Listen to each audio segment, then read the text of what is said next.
Okay, good morning guys. So susubukan natin magtrabaho ngayon, no? Kasi meron tayong isang kliyente na nakikiusap na kung kayang tapusin hanggang April 14, no, yung unit niya. According do sa contract. So check natin.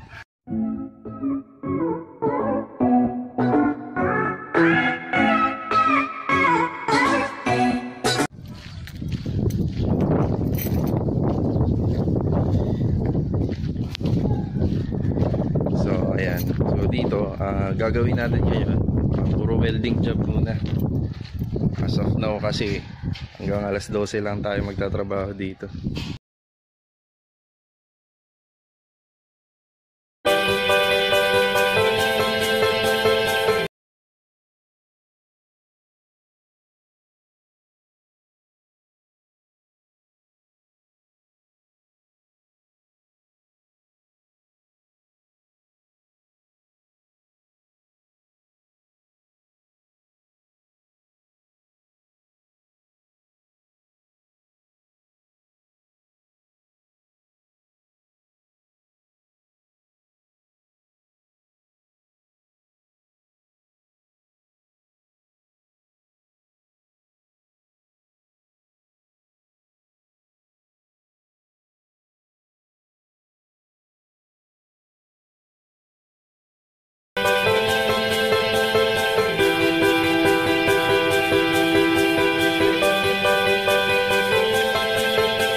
Ayan guys, good morning ulit, no?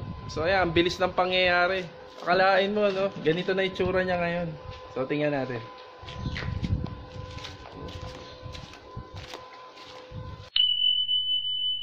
So ayan guys, after ma-assemble yung grills natin dito sa may fence area, inuumpisa na kung i-pull weld. Inu-pull weld na niya. Then after niya, nakasain niya ng grinder natin.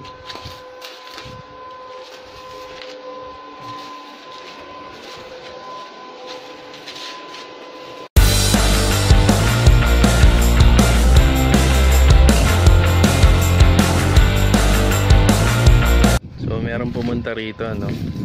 Nagdi-disinfect siya ng bahay. So ayos.